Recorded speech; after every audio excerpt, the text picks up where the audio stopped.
Delarian, you've talked about that before. You want your guys to never give up on a play. That's the perfect example, right? Great what example. They can do. Well, and what you can't do is have a fan reaction, which I'm guilty of so often. Is you get so angry at that particular play. Why is it break? How can we let that happen? And sometimes in the moment you get lost to the side that they didn't do this at the end of it. And when they don't do that at the end of it, it means there's 3 more downs to obviously get a stop, opportunity to get a takeaway even, to eliminate any points being had. But no, I think that if you had to circle one play, probably my favorite play of the day, other than the takeaway late, it's just you're never out of the fight. And so much of football, the sport is hard. The opposing team conspires against you. You're not immune. What we do over the course of a week, Monday, Tuesday, Wednesday, Thursday, Friday, does not give us immunity on Saturdays to bad things happening. Now, again, we'll correct those issues. It doesn't make that play okay, but in the moment, all you can do is find a way to get the ball carrier on the ground, and then obviously you do the best job you can to keep points off the board. But yeah, pretty indicative of what we talked about. Also, from the standpoint of making teams count in threes, makes it very, very difficult to have a competitive Saturday for an opponent against with the type of offense that we have. What stood out to you about those 3 next plays after that? And how does that magnify what Delarian did there? Well, honestly, and what stood out is why don't we have that aggressiveness on the play before that broke?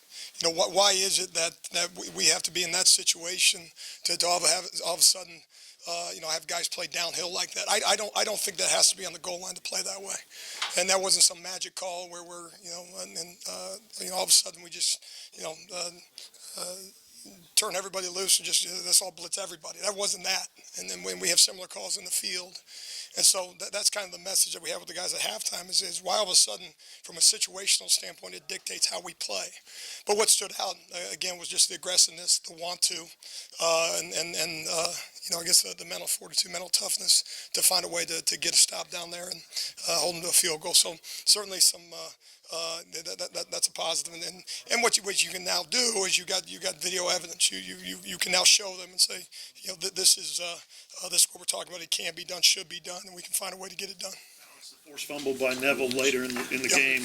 That was an effort play too. He gets blocked off the sack and then comes back and hits him. How do you coach guys to give that kind of effort? Because truthfully it's been lacking the last few years. Well, sure. Number one, we demand it. There's the negative side of it where we recognize, from a behavior standpoint, when it's the effort's not right, we're pretty forthright in letting those guys know. And so that's number one. And obviously that's the negative motivation side. But being absolutely unrelenting from a coaching standpoint, obviously, him with Coach Tibbs with the front. But it's not okay to not give effort. It's not okay to give effort. And so one of the things we talk about is if we don't give effort, if we're not recognized for effort at University of Oklahoma, then I'm a con man and they're a fraud. So if I'm going to stand up in front of them, number one, and then number two, obviously in front of you all, and say it's an effort-based defense, it's all about effort, and all of a sudden on Saturdays it's an option whether or not we give it. Then again, it is a direct correlation or direct reflection of our inability to get it out of our guys, and so it's just a constant demand. Our Monday practice doesn't look a whole lot different than a Saturday game. I mean, we don't take any steps back in terms of tempo and those things, and so that's just something that, again, you're one play away from being that average effort group. So it's not as if you get that. That's something you check the box. It's fixed. So it's something that's obviously ongoing. But that's what it comes down to, is just a constant demand. Your safety play that was discussed some this week. Sure. How did you think that group played? I think there was some, did some good work that way. Some of these games are, and I've talked about it before, they're so unique on each, given set. How are they attacking you? What's the game plan against you? Are they going to focus on the run, focus on the pass? What's the scoreboard? How's that impact things? So that's a long answer, but no, I've been overall pleased with those guys. And again, this was another game that, I don't know the exact number of guys we ended up getting in the game, but I'm sure it's in the 30s, and that's something that we got to make sure that on Monday and Tuesday of next week, if you got a game today, good Lord, you better have a good Monday, because we got to reap the benefits of some of that work. But the idea of rotation there is still an ongoing kind of theory right now that we haven't quite secured yet. You talk about rotation. Is it hard to rotate guys in the middle of drives? Is it typically you want to end the drive with who you start out there? It varies. It varies, and obviously positionally, I think it's a little bit different. Certainly in the front, with the big guys, if you want to have a pass rush over the course of a drive, you'd like to rotate those guys. Sometimes on the back end, I'm trying to think of a good example. Maybe in basketball, if you don't get enough, run down up and down the court, you don't really get enough flow of a game. And so for a corner, if you rotate them every 4 plays, they may not have seen a pass in that time, and so you maybe a little bit more conscious to go by series. But with those guys up front, if able, you'd like to rotate those guys on a play-to-play basis. But that's different for each individual guy, not just individual positions. You also talked about not being motivated extra in certain situations, but did you get a sense that it seemed like your guys came out very fiery after what happened to Kennedy? I mean, did you notice that as well? Oh, I did. I mean, you could feel the stadium at that point. There's the negative side of me that says, why does it take that to get fired up? And so that's part of it. And that's something also that you address as a coach. But the point being that as you made it is, I think you saw a group of guys that took advantage of an opportunity in the game from kind of a momentum that was against us, that you kind of flipped it on its head.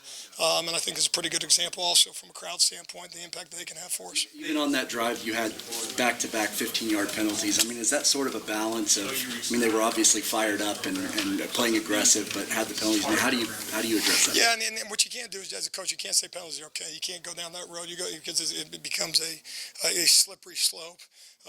Dumb penalty on the sideline, Parnell Motley, that's not him. He can't be that. Our guys can't do that. We're not going to say that's okay. In Buki's case, an aggressive penalty, sometimes you have the mercy of kind of where the ball carrier's body kind of ends up as you're making contact. But you still got to be smart in those scenarios. And, the consistent thing as points have been scored on us this year has been aided by penalties. And so it's hard enough to play defense when you're doing everything right, to give guys, extra downs and extra yards and all those things is something that we got to do a better job of.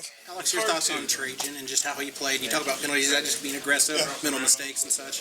Well, it's one of those things where we so badly wanted to get him out there, get kind of rip the Band-Aid off in terms of lining up on defense. It's one thing to say that a guy's going to take a look at another positions, another thing to actually go out there and do it on the game, and then it's another thing to do it in the indoor and practice, let alone to do it in a Big 12 football game. And so that's just something that need to have happen. Try to be aggressive in coverage, and then kind of the second one, kind of an oddball play in terms of that guy's going to the ground and get the hand into his face. So excited that we had a chance to work with him over the last couple of weeks, and we'll kind of see where that goes. It's hard to ask this question with taking penalties out of the equation. So if it's possible, do. If it's not, no.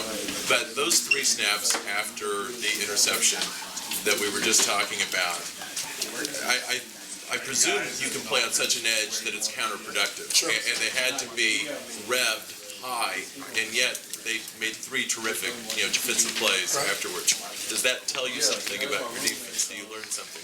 No, I think that in those moments when a bad play occurs, regardless of why, what, how, all those things, is you're always one play away from turning the tide, from flipping the momentum. And I truly believe that, if you're able to, and again, we didn't take advantage of those because of the penalties necessarily, at least the initial plays. But what you saw was, that want to, that's saying, okay, let's flip adversity on its head. And that, a 1st and 10 that turns into a 2nd and 10, immediately momentum's back on our side. If we're one play away at that point, we can handle our business on 2nd down, because now we get a chance in the 3rd down scenario to get off the field. And so I think kind of buy in terms of one play doesn't turn into 2 defensively, but also one negative play from a special team standpoint or offensive standpoint that we still have a chance to respond. And so there's some positives there. Lincoln talked about having confidence in the defense, and it's just growing as the season progresses. So he says you could go out against Kansas next week, and if things go right, consider it a phony. Is that something y'all push and talk to them about each and every week? Well, and I've talked about it in here. It's always 1-week evaluations. It's